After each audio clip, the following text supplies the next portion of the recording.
Assalamualaikum warahmatullahi wabarakatuh. Alhamdulillahirabbil alamin wassalatu wassalamu ala asyrafil anbiya'i wal mursalin wa ala alihi wa sahbihi ajma'in. InsyaAllah, pada hari ini saya dan rakan-rakan saya daripada kumpulan 13 akan menyampaikan satu pembentangan berkenaan dengan faktor-faktor yang mendorong kepada kejayaan pembangunan ilmu sains dalam tamadun Islam. Sebelum kita memulakan pembentangan ini, izinkan saya memperkenalkan diri saya terlebih dahulu. Nama saya Muhammad Afiq bin Jais dan saya akan membicarakan berkenaan dua faktor kejayaan pembangunan ilmu sains dalam tamadun Islam. Sebagai mukadimah untuk perbincangan ini, suka untuk saya menyentuh sedikit berkenaan dengan pembangunan ilmu sains dalam tamadun Islam. Saya pasti kebanyakan pendengar telah pun tahu serba sedikit berkenaan kegemilangan dan kejayaan pembangunan ilmu sains dalam tamadun Islam pada masa dahulu, sehingga wujudnya satu era yang dikenali sebagai zaman keemasan Islam. Pada zaman ini, bukan sahaja berlaku perkembangan ekonomi dan kesenian Islam, malah pencapaian-pencapaian saintifik dan intelektual mekar pada zaman keemasan itu. Ramai tokoh-tokoh Islam pada ketika itu yang menyumbang kepada pembangunan dan perkembangan ilmu sains dan teknologi dalam pelbagai bidang seperti bidang perubatan, fizik dan juga kimia. Persoalannya di sini, apakah faktor-faktor yang membawa kepada kejayaan pembangunan ilmu sains dalam tamadun Islam? Faktor yang pertama ialah dorongan daripada semangat Iqra' ataupun semangat membaca. Wahyu pertama yang diturunkan daripada Allah kepada Nabi Muhammad sallallahu alaihi wasallam adalah perintah Allah kepada manusia untuk Iqra' atau membaca. Ini berdasarkan firman Allah dalam surah Al-Alaq ayat 1 hingga 5 yang mafhumnya bermaksud, bacalah dengan menyebut nama Tuhanmu yang menciptakan. Dia telah menciptakan manusia daripada segumpal darah. Bacalah, dan Tuhanmu lah yang maha mulia, yang mengajar manusia dengan pena dan tulisan. Dia mengajar manusia apa yang tidak diketahuinya. Perintah membaca dan menulis di dalam surah Al-Alaq ini menunjukkan bahawa manusia akan memperoleh ilmu pengetahuan dengan membaca. Membaca di sini mempunyai makna yang sangat luas, iaitu sama ada membaca dalam erti kata membaca teks Al-Quran atau tulisan, dan membaca yang membawa makna menelaah alam dan seisinya. Oleh itu, surah Al-Iqra' ini telah menjadi pendorong yang telah menyedarkan umat Islam kepada betapa pentingnya ilmu dan sekaligus membakar semangat umat Islam dalam mencari ilmu. Mereka amat menghargai khazanah pengetahuan yang ada pada tamadun semasa dan juga tamadun lampau seperti tamadun Yunani. Konklusinya, rahsia sumbangan umat Islam kepada perkembangan ilmu dan sains ini berkemungkinan besar terletak pada semangat Iqra' ini. Menurut Khairuddin Harun, seorang penulis kepada buku Daripada Sains Yunani kepada Sains Islam pada tahun 1992, kesemua aktiviti ilmiah yang berlaku sepanjang zaman kegemilangan tamadun intelektual Islam adalah cetusan dan dorongan yang bersumberkan perintah Al-Iqra' atau Al-Alaq di dalam Al-Quran ini. Seterusnya, faktor yang kedua ialah sifat keterbukaan. Sifat keterbukaan ini telah pun wujud di dalam budaya tamadun Islam ketika itu.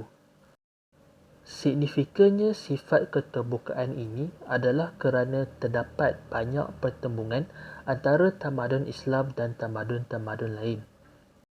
Walaupun tamadun Islam ini berpaksikan keilmuan Islam, ia dalam masa yang sama masih menerima, mengadaptasi dan mengasimilasi ilmu daripada tamadun-tamadun lain yang tidak bercanggah dengan keilmuan Islam. Tamadun Islam pada ketika itu tidak menghalang umat Islam daripada mengkaji dan meneliti hasil tamadun luar, terutama berkenaan dengan perkara-perkara yang baru. Namun, mereka tidak meniru unsur luar tersebut tanpa saringan dan juga tapisan yang wajar. Oleh itu, sifat keterbukaan yang wujud di dalam tamadun Islam ini menjadi faktor yang mendorong kepada kejayaan pembangunan ilmu sains dalam tamadun Islam. Sehingga banyak aplikasi dan implikasi sains telah pun dihasilkan oleh sarjana-sarjana Islam seperti hukum pembiasan oleh Ibn Sal. Saya akhiri perbincangan mengenai faktor keterbukaan ini dengan satu pandangan daripada Syekh Hussein Nas yang telah menegaskan bahawa sumber pemangkin ketamadunan Islam terdiri daripada dua, iaitu yang pertama ialah kekuatan ajaran Islam yang bersumberkan Al-Quran dan As-Sunnah Nabi Muhammad SAW, dan yang kedua ialah tamadun-tamadun yang membangun sejajar dengan perkembangan Islam tetapi tidak bercanggah dengan prinsip-prinsip Islam. Terima kasih kepada Afiq. Seterusnya, saya Muhammad Aimin Mustaqim bin Muhammad Saidi akan menjelaskan satu lagi faktor-faktor kejayaan pembangunan ilmu sains dalam tamadun Islam. Faktor yang saya akan terangkan adalah peranan pemerintah.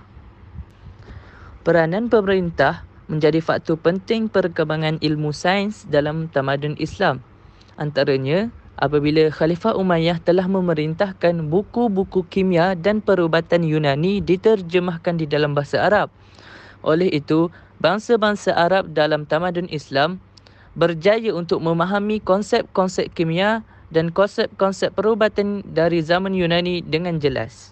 Selain itu, pada pemerintahan Abbasiyah, Khalifah Abu Ja'far Al-Mansur telah menjemput ilmuwan dari Jundi Shapur untuk mengajar anak dan pembantu istananya. Jelaslah bahawa peranan pemerintah ini amatlah penting apabila pemerintah menitik beratkan peranan ilmu kepada semua orang dan bukan sekadar kepada para ilmuwan. Hal ini dibuktikan apabila pemerintah itu sanggup untuk menjemput ilmuwan untuk mengajar walhal ianya merupakan orang awam, iaitu pembantu istananya. Sumbangan terbesar telah pun disambung oleh cucunya iaitu Khalifah Harun al-Rashid apabila beliau memerintahkan untuk membina Kutub Khanah Awam yang menjadi pusat penyimpanan buku yang telah diterjemahkan. Dalam erti lain, Kutub Khanah ini menjadi pusat sumber pada tamadun tersebut. Orang awam dan para ilmuwan boleh untuk membaca dan menimba ilmu tentang sains yang menyebabkan berlakunya perkembangan ilmu sains dengan pesat. Dan akhir sekali, Khalifah Al-Ma'mum telah membina sebuah Baitul Hikmah di mana berperanan sebagai pusat ilmu dan penterjemahan.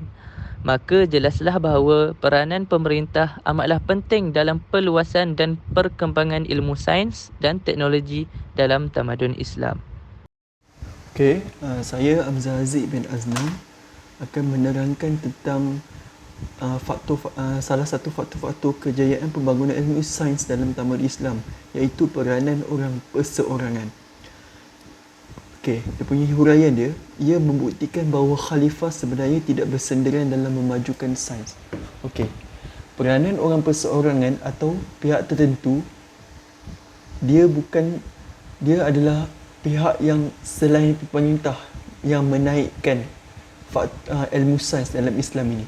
Okey, faktor ini sekaligus dia membuktikan bahawa khalifah atau pemerintah sebenarnya tidak bersendirian dalam memajukan sains pada waktu itu. Okey, ia bukan suatu cara yang baik jika hanya mengharapkan pemerintah saja untuk memajukan sains, kerana pemerintah itu juga adalah manusia, ia perlukan bantuan daripada rakyatnya. Okey, justru itu tidak peliklah bila kita tengok sejarah bahawa ia merekodkan pelibatan beberapa individu yang turut sama bertanggungjawab memajukan sains dalam tamadun Islam. Okey, sebagai contohnya keluarga Banu Musa bin Syakir mengambil inisiatif dengan menghantar sarjana seperti Hunain bin Ishaq ke tanah jajahan Byzantium untuk mendapatkan buku-buku dan manuskrip. Okey, usaha ini ternyata membuahkan hasil apabila mereka berjaya membawa pulang buku-buku falsafah, muzik dan juga perubatan. Okey, lebih daripada itu, keluarga Banu Musa bin Syakir juga turut memberi kejaran kepada sarjana-sarjananya seperti Hunain bin Ishaq, Thabit bin Qurrah dan Hubash bin Al-Hasan yang berusaha menterjemah dan menyalin buku-buku dari bahasa asing Malah dikatakan bahawa keluarga Bani Musa bin Syakir menghabiskan 500 dinar setiap bulan kepada Hunain bin Ishaq untuk usaha menterjemah dan mailan ini. Ada juga ketikanya perkhidmatan beliau dibayar dengan emas bengkok berat buku yang diterjemahkan. Okey, bukan setakat membiayai individu lain, tetapi mereka juga turut sama berkecimpung dalam perkembangan ilmu sains dengan menghasilkan karya-karya. Okey, itu saja. Baiklah, seterusnya saya Muhammad Faiz bin Iswasono akan menerangkan faktor yang seterusnya, iaitu agama Islam. Agama Islam menggalakkan intelektualisme dan ilmu sains digunakan dalam menyelesaikan masalah teknikal dalam beribadah. Pada peringkat awal, sarjana Islam mula bergiat dalam bidang keilmuan, mereka sebenarnya didorong oleh faktor keagamaan. Hal ini berdasarkan kepada seruan di dalam Al-Quran yang menyeru umat Islam untuk mengkaji perkara-perkara yang ada di langit dan juga di bumi yang boleh dijadikan sebagai bukti-bukti kewujudan dan kekuasaan Allah Subhanahu Wa Taala. Pada peringkat awal, perkembangan kegiatan keilmuan ini dikaitkan dengan keperluan dalam kehidupan masyarakat juga. Sebagai contoh, keperluan dalam kehidupan seperti wujud keadaan untuk kita menentukan arah kiblat sembahyang, menentukan anak bulan Ramadan untuk permulaan berpuasa dan anak bulan Syawal untuk berhari raya, serta menentukan waktu bermula puasa dan berbuka. Hal ini telah mendorong kepada kajian tentang ilmu astronomi. Keperluan juga wujud untuk faraid dan muamalat yang kemudiannya mendorong kepada kajian tentang ilmu matematik. Baiklah, faktor seterusnya ialah pertembungan antara tamadun.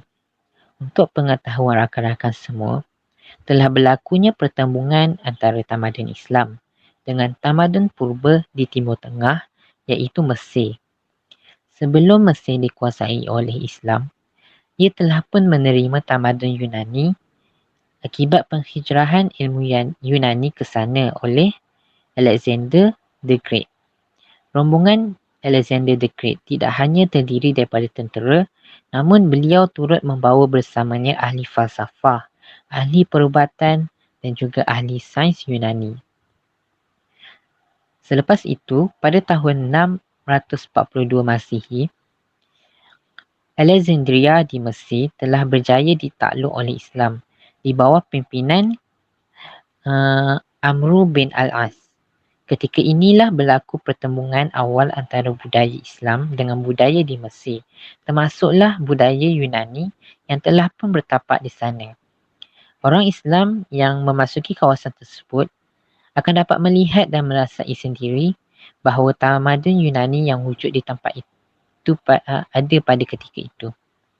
Keadaan ini memberi peluang kepada orang-orang Islam untuk mendalami tamadun Yunani dan seterusnya mengambil dan mengadaptasikan ilmu-ilmu Islam yang sedia ada.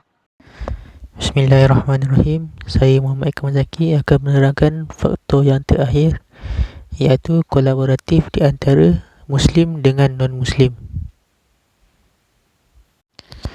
Sejarah tamadun Islam telah membuktikan bahawa orang bukan Islam juga turut memainkan peranan serta memberi sumbangan dalam memperkembangkan ilmu sains.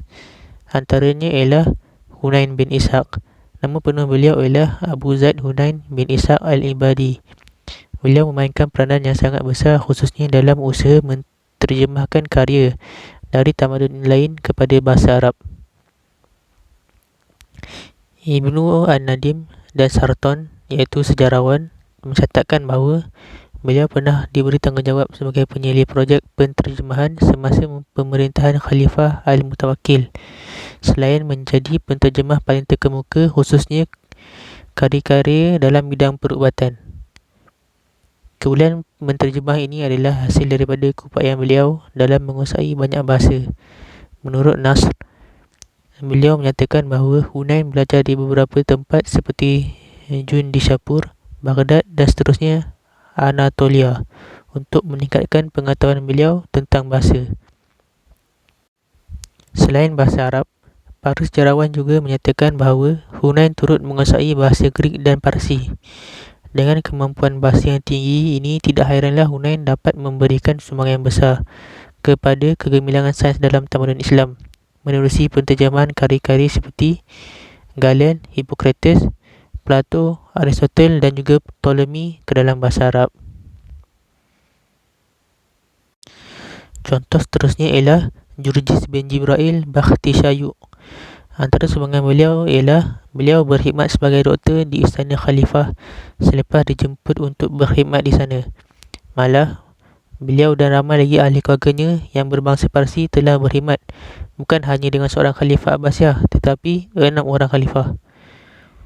Ibnu Adadim mencatatkan bahawa keluarga ini pernah berkhidmat dengan Khalifah Harun al-Rashid, Khalifah Al-Amin, Khalifah Al-Ma'mun, Khalifah Al-Mu'tasim, Khalifah Al-Wathiq dan juga Khalifah Al-Mutawakkil. Berdasarkan contoh dua tokoh di atas, dapat kita simpulkan bahawa agama yang dianuti oleh seseorang bukanlah penghalang dalam usaha untuk membantu kegemilangan sains dalam tamadun Islam. Ia juga menjadi petunjuk bahawa pertukaran idea antara kedua-dua pihak yang berlainan agama, malah ada juga yang berlainan bangsa, sebenarnya tidak menjadi suatu masalah. Sebagai kesimpulan, usaha memperkembang ilmu sains dalam tamadun Islam bukanlah suatu perkara yang mudah. Ianya melibatkan sokongan daripada pelbagai pihak seperti pemerintah, pakar sains, orang awam dan termasuklah juga orang bukan Islam.